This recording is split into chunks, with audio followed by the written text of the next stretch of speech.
So today in Behind the Tracks, we're looking at a song that a lot of people believe is an essential crossover from kind of the Northern Soul Britpop into mainstream white America, sung and written by a pair of black people. Very romantic, very dramatic, and very, very soothing about two people in love expressing their caring for each other. Of course, it has to be Ain't No Mountain High Enough. Now, released in April 67, recorded in December 66 to February 1st, 67 at Hitsville. Only 2:28, but seems much longer because it's just sweet as sugar. It's on Tamala with, of course, Ashford and Simpson running it, with Harvey Fuqua and Johnny Bristol as co-producers. Now, she's a forgotten pop and R&B star because she was best known as supposed heavyweight champion of the world, Erin Terrell's sister, and she was much loved despite the fact her brother was hated because of his mafia connections and his embarrassment how he treated Muhammad Ali. But Marvin and Tammi just hit the ball in the park with their version. Now, ironically, it was a number one hit for them in 67 and became a hit again when recorded by former Supreme frontwoman Diana Ross. The song became Ross's first solo number one hit on the Billboard Hot 100 and was nominated for the Grammy Award for Best Female Pop Vocal. Now, the song was written again by Nicholas Ashford and Valerie Simpson. Of course, they became the heavy prominence in the 80s with their Solid as a Rock, which some people see it as the sequel or the clone to the song. British soul singer Dusty Springfield wanted to record a song, but the duo declined, hoping it would give them access to Detroit-based label. As Simpson later recalled, we played that song for her, Springfield, but wouldn't give it to her because we wanted to hold that back. We felt like it could be our entry to Motown. Nick's called it the golden egg. Springfield then recorded the song with a similar verse melody, and I'm going to leave you on Dusty. Now, Gaye and Terrell recorded ANWHE in December 66. The session marked their first together. Work on the recording was finished in February 67. Now, the original 67 version of Ain't No Mountain High Enough was a top 40 20 hit. According to record producers, Terrell was a little nervous and intimidated during the recording sessions because she did not rehearse. Terrell recorded her vocals alone with producers Fuqua and Bristol, who added Gaye's vocal at a later date. Ain't No Mountain peaked at number 19 in the Billboard pop charts and went to number 3 in the R&B charts. Billboard's original review of the single stated, "Chalk up on our pulsating fast smash for Gaye and his new partner Terrell. The electricity of their duo combined with the blockbuster rhythm material grooves all the way." And he did an early, single to it, like video single. Now, the original version was a carefree, danceable, and romantic love song that became the signature duet between Gaye and Terrell.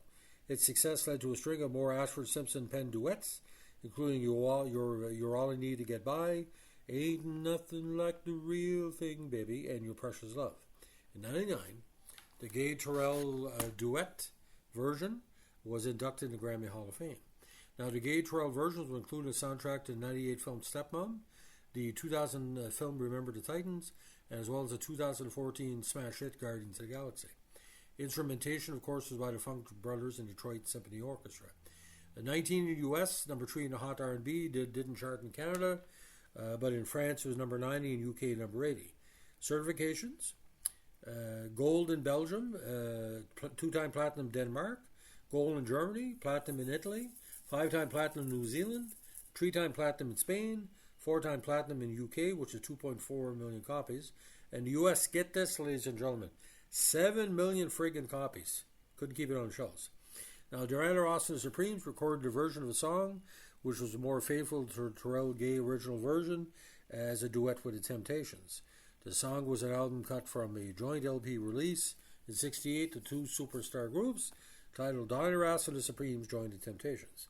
Now, in early 70, after the top 20 success of her first solo single, Reach Out and Touch, Ashford and Simpson had Ross re-record Ain't No Mountain High Enough. Initially, Ross was apprehensive, but was convinced to make the recording. The remake was a complete reworking of the song, featuring a style similar to gospel with elements of classical musical strings and horns, and spoken word passages from Ross. Now, various backing singers, including the Ondates, Jimmy Beavers, Joe Armistead, Ashford and Simpson, and Brenda Evans and Billy Calvin of the Undisputed Truth were used, giving the song a soul and gospel element. Now, Motown chief Berry Gordy did not like the record upon first hearing it, and this is kind of a trope. Berry didn't like the song and ended up being a hit. He hated the spoken word passages and wanted the song to begin with the climactic chorus bridge. It was not until radio stations nationwide were editing their own versions and adding to their playlists that Ashford and Simpson were able to convince Gordy to release an unedited 3-minute version as a single. Now, recorded in a matter of 3 days, mid March 1970, released in July 1970. The album version is 6:18, but the single is 3:32. And again, this is before Reach Out and Touch and right before Remember Me. Now, the song itself is featured in the soundtrack of the 2005 Disney animated movie Chicken Little, in which the titular character goes to watch an in-universe movie at the cinema in the climax. This version is also featured in the 15th season of RuPaul's Drag Race as a lip-sync battle between the bottom two of the week, Princess Poppy and Amethyst, resulting in the former's elimination. Now, on the charts. 31 Australia, 25 Australia in the second the Kent Music charts, number 4 in Canada on the Billboard, number 11 in Canada top singles, 14 Ireland, 14 Netherlands, UK 8, US Adult Contemporary 6, Billboard Hot 100, Best-Selling Soul and Cashbox all number 1, Canadian End of Year charts number 97, US number 6, and R&B number 24. Certifications, UK singles download and finished 74th in 2022, and silver certification in UK. We really don't know the American the numbers. Now, various versions are out there. The disco band Inner Life did a version which reached number 20 US dance charts in 81. The Boys Town Gang released it as a combination song and was a number 5 US dance hit. Jimmy Barnes did a version in 91. Michael McDonald did a version in 2003. The beautiful and stunningly perfect Jimmy Somerville, one of my favorite gay singers of all time, recorded on his studio album Home Again, and which reached Germany number 88. It went number 1 to US Dance Club song charts in 2018 on a remix. Jennifer Hudson did a version with fellow singer Will.i.am in 2024. The Eurodance Trudeau Cascada did a version of for the studio album Studio 24. So, ladies and gentlemen, it's Ain't No Mountain High Enough is just such a beautiful song, such a beautiful hymn to being in love and being full of youth and vigor in the 60s, late 60s. But check out the music video for the song and see the chemistry between Gaye and Tammi Terrell. And like I said, I'm not being a fan of early Terrell, but she died way too young, and we do miss her because she was still living now, or would have lived a number of decades. She would have been just as big as Diana would have been because she was that talented. So, ladies and gentlemen, that's the story of Ain't No Mountain High Enough. Again, I dedicated to everybody in Canada enjoying the NHL playoffs. And the Edmonton Oilers are ahead 3-1, but ain't no mountain high enough. It's going to keep them from the cup.